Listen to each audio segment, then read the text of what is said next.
Dear learners and listeners, Namaskar. I am Anita Devraj and I am here again with you for another very important discussion, that is Europe in medieval times. Now, the medieval period is also called the Middle Ages. As the name suggests, it refers to the period which succeeded the ancient period and came before the modern period, obviously sandwiched between the two. But was it only a middle age caught in between two great ages with no significance of its own? Not really, since the medieval period constitutes an important stage in the evolution of human society that needs to be studied for its own interest. What is more, the achievements and glories of the medieval period were also important steps towards the modern period. You may find it interesting to know that the term Middle Ages was coined by Europeans in the 17th century because they saw it as a long and dark period of interruption between the classical period of ancient Greek and Roman civilization and their own modern age. However, the medieval period was not necessarily a dark period or an interruption for the Islamic world. It was a period when a civilization flourished and flowered and reached the height of its glory.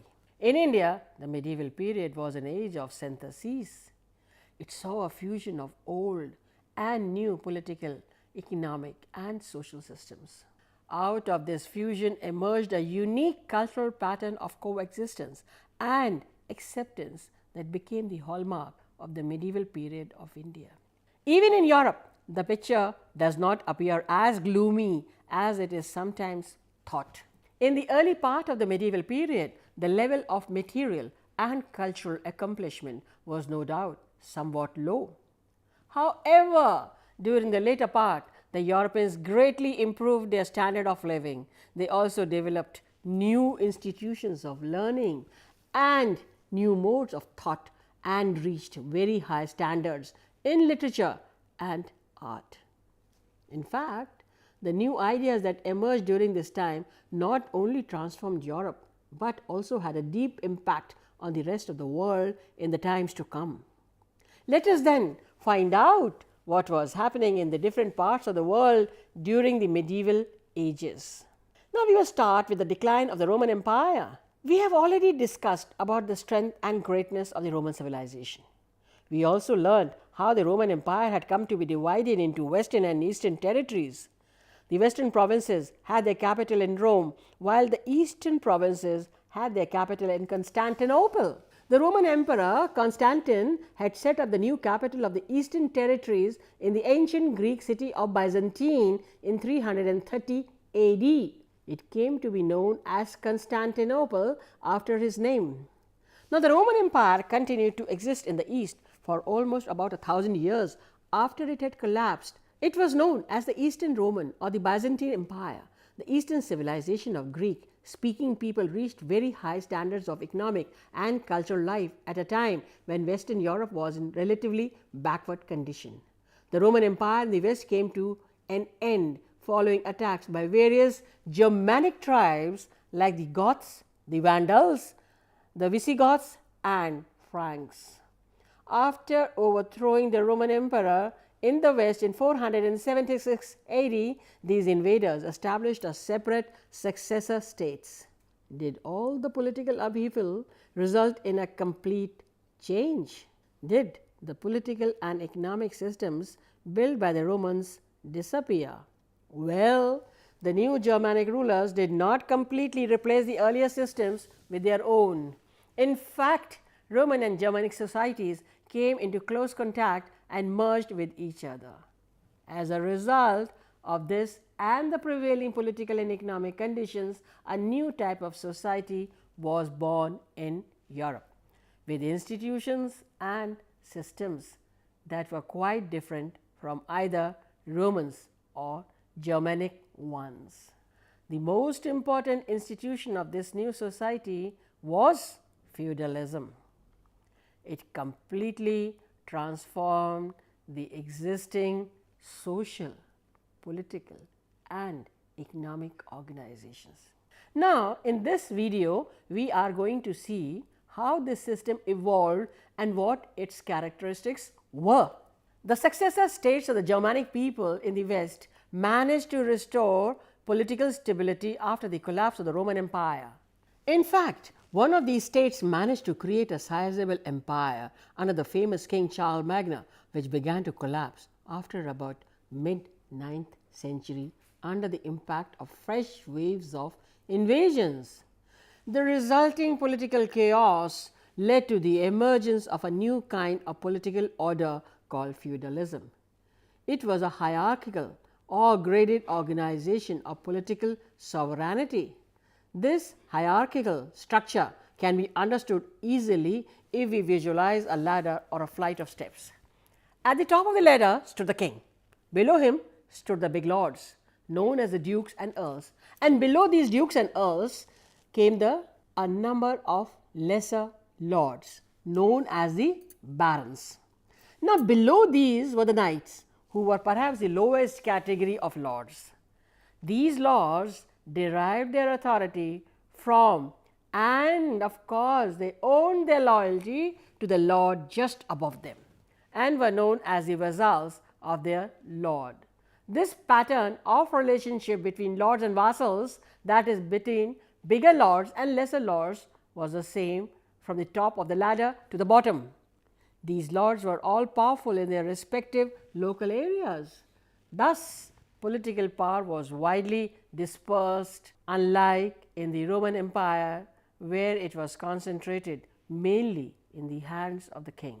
This was the political aspect of feudalism. A unique feature of the new feudal political structure was the personal nature of the bond that linked a lord and his vassal. An elaborate ceremony would be organized to establish this bond. Now, in this ceremony, a vassal would take a vow to serve the lord all his life. Simultaneously, he also accepted the protection of the lord. Protection was important since these were politically unstable times. Now, in return for the protection that a vassal received, he was bound to perform various services for his lord. This mainly included military services, which meant that the vassal had to provide a certain number of troops whenever required by the lord. In turn, the lord was expected to make a grant, usually in the form of land, for the sustenance of the fief or fiefdom, from which the word feudalism is derived. The lords used to mobilize armed supporters in their own areas who had personal loyalty directly to him. With this armed strength, he would provide military support to the lord whenever required. With this military power, the lords also became complete masters of their own area and could not be challenged even by the state. In a period of political turmoil, just as the lords sought protection, so did the peasant. The peasants had no land of their own, no implements, and could not afford to buy seeds. For these, well as for protection, the free peasants now turned to the lords. These dependent peasants of medieval Europe, tied to the soil and completely subject to the authority of the lord, were called serfs. A major portion of the wealth generated during this period was through their exploitation. To understand how this happened, let us see how agriculture was organized during this period. The entire landed estate over which a feudal lord had control was known as the manor, M-A-N-O-R, manor. The land surrounding the manor house was divided into three parts: land for the use of the lord exclusively, the arable land granted in parcels to the peasants, and the meadowlands used by everyone for grazing and for livestock. Now, the serfs who occupied these parcels or holdings were regarded as tenants, not the owners, only tenants of the lord of the manor. Being tenants, they had to give something to the lord as rent. Now, this rent was paid by peasants in the form of labor services to the lord. They also worked on the lands of the lords for a certain number of days in the week.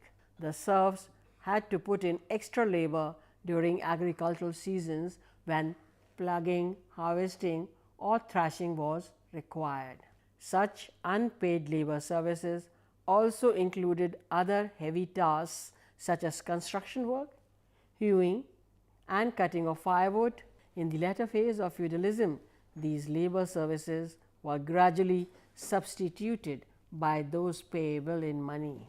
Now, the serfs also had to pay some dues or taxes in kind, which came from the share of their own produce. These were often introduced arbitrarily when the lord wanted more resources.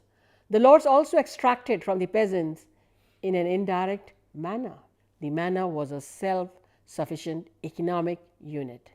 This means that almost all articles of everyday use were produced and consumed on it. For this, there were various facilities like smithies for turning out iron objects, flour mills for grinding wheat or corn, ovens for baking bread, wine presses for various workshops for making products of everyday use.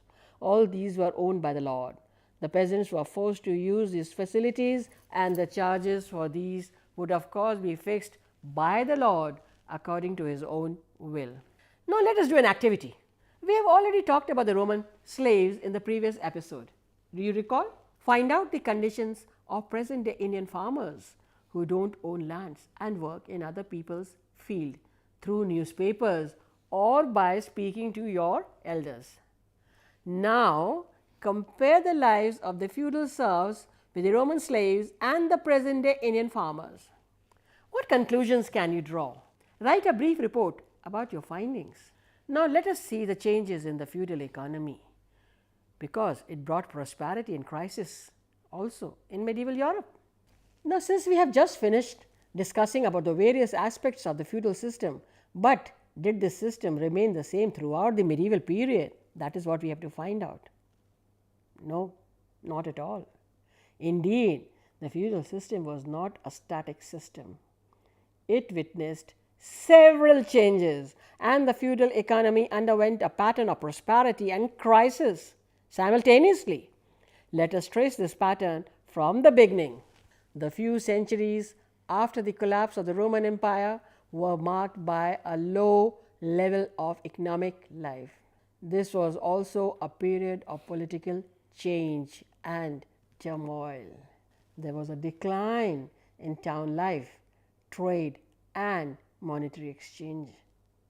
Some cities did survive from Roman days, but these were only empty shells which had no real economic role.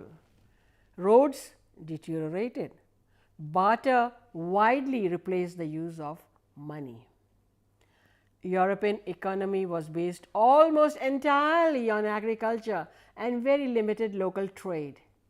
The main economic unit was the self-sufficient landed estate or the feudal manor. Technology used in agriculture was backward and agricultural yields were low. These conditions lasted till about the 10th century AD.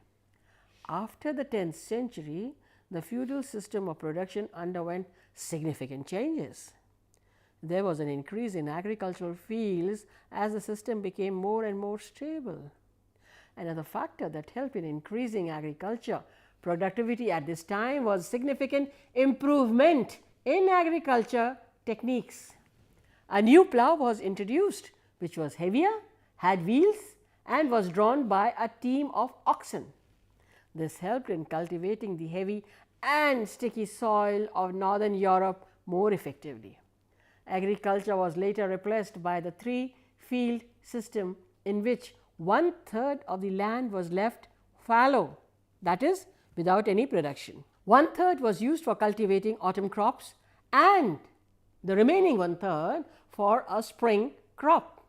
By leaving only a third part of the land fallow, the three-field system helped greatly in increasing the cropped area. The new plough, three-field system, and other innovations in agricultural techniques helped in increasing the agricultural yield by several times. Now, along with the expansion in agriculture, the period from the 10th to the 12th century also witnessed the revival of trade and the growth of town life. Trade ranged from the small trade at local markets where peasants sold their excess grain or eggs and bought long distance trade products like wine or cotton. Improvements in road building helped road transport. Rivers and sea routes were also used for trade. The revival in trade made necessary new patterns of payment since barter was inadequate for this purpose. As a result, money economy made a tremendous advance. This led to agricultural prosperity of the surrounding rural areas. The towns soon began to specialize in certain enterprises. One of these was cloth making, which became one of the most important industries of these towns. Guilds became important. Both merchant activities and craft production came to be organized around guilds. These medieval towns continued to grow in importance and ultimately became an important factor in the breakdown of feudal relations of the countryside. The tendency towards growth reached its limit by the end of the 12th century. Significant changes could be noticed in the feudal system by the 13th century, which witnessed a reversal of the process of growth. The period of economic growth and prosperity resulted in a rise of population. This meant an increase in the supply of labor for the landlords. They therefore no longer found it necessary to retain their demesne. Also, due to abundant labor, labor serving technology found few investors. As demesne lands were gone, the need to extract labor services from the peasants also went. The reduction in labor services and technological stagnation in agriculture, together with other factors, brought down agricultural yields very sharply. Food shortage and famines began to occur. Epidemics of plague broke out. All this resulted in an overall decline in the agricultural economy, whereas there was a growth of a money economy, urban centers and trade. However, European society was able to overcome this crisis more easily than the pre-10th century crisis, and by around 1450 the economy started moving towards recovery. The portion of the entire landed estate of the lord which was managed directly by him was called the demesne. We now have some ideas about the conditions in which people lived in medieval Europe. We have also been able to trace the pattern of changes in these conditions over a period of several centuries. How did these changes occur in the material productions, and how did it affect the society and culture of medieval Europe? Let us see this for ourselves. Given the relatively low level of economic life in the period before the 10th century, we should not be surprised to know that it was not a prosperous time for learning or the arts. During this period, learning remained a privilege of the few. The masses received no formal education. In fact, the language of learning was Latin, which was known only to the priestly class. However, even this little bit of education was of a very narrow kind. It consisted mostly of memorization without any reasoning or questioning. All learning was dominated by blind faith. In such conditions, naturally, there was hardly any development in the sciences. There was of course some attempt at a revival, but even this did not result in any real intellectual creativity. However, the educated members of the priestly and monastic orders did try to recopy and preserve some major works of Roman literature. This at least served as a basis of a revival of learning that began in the 11th and 12th centuries. This period saw very little significant production in the area of literature because of the low level of literacy. The same is the case with artistic production in this period.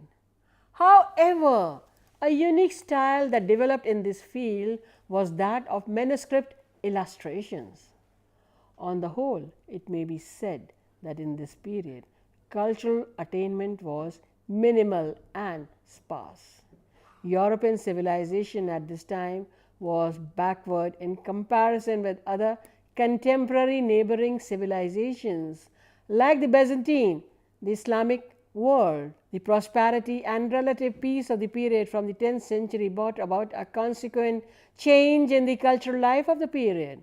This period witnessed a rise in literacy with the spread of primary education and the opening of universities. There was an attempt at the acquisition of classical knowledge as well as knowledge from the Arab civilization. Thus, this period saw a progress in knowledge and thought in Europe. It was an important step towards the intellectual flowering that took place during the modern period. Now, let me ask you some questions to find out whether you have been following me correctly or not. Can you describe the bonds between the feudal lord and his vassal in about 30 words? Who were these serfs? Let us see if you can justify the following statements giving reasons for the same. Now, you have to do it for yourself only. The period from the 10th to the 12th century witnessed a revival of trade and growth of town life. From the 13th century onwards, there was a reversal in the trend of growth of feudal economy. The cultural life before the 10th century was a prosperous time for learning and the arts in Europe. Now, with this, I end up today's discussion. Thank you.